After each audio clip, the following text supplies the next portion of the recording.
So this is the theorem. Okay, he said the following: that if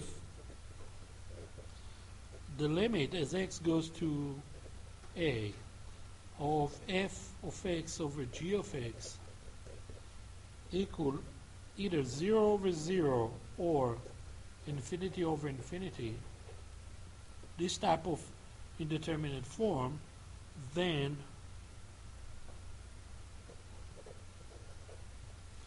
the limit as x goes to 0 of f of x over g of x equals the limit as x approaches a of f prime of x over g prime of x. But that is true provided that the limit on the right, in other words, the limit as x approaches a of f prime of x over g prime of x exists. So this is the theorem.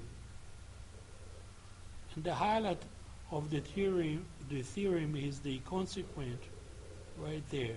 And the theorem tells us that if you have a limit of the form 0 over 0 infinity or infinity over infinity, and the limit of the derivatives exists, then instead of taking the ratio of the two functions, take the ratio of the two derivatives. Okay. Now, with this, we can go to our old friend, the limit of sine x over x, and prove it. So, 3. What is the limit as x approaches 0 of sine of x over x? First of all, we need to verify that it's 0 over 0. So sine of 0 is 0 and x is 0. So we can use L'Hopital, and I'll write it as L apostrophe H.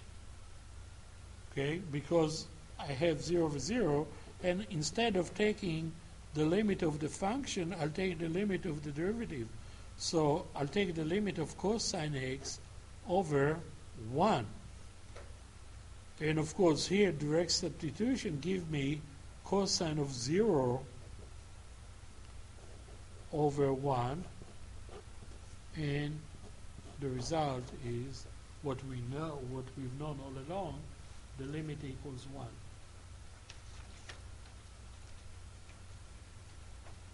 Here's another example. Let's evaluate the limit of e to the x over x squared as x goes to infinity.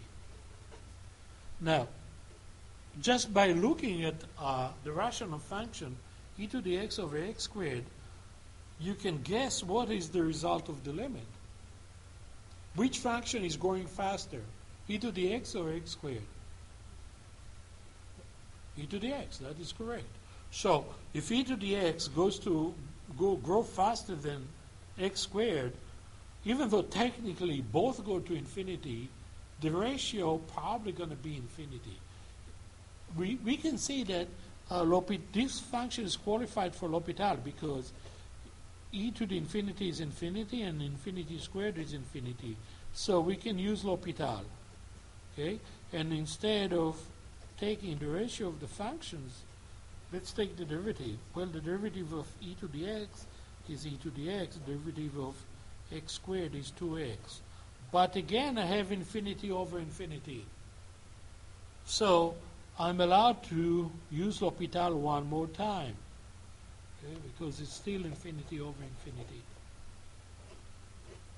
Let's put it in parentheses, okay, because it's really know that. So once again, take the derivative of e to the x is still e to the x, but the derivative of 2x is simply 2. And now we can do direct substitution, and we end up having infinity over 2 or simply infinity.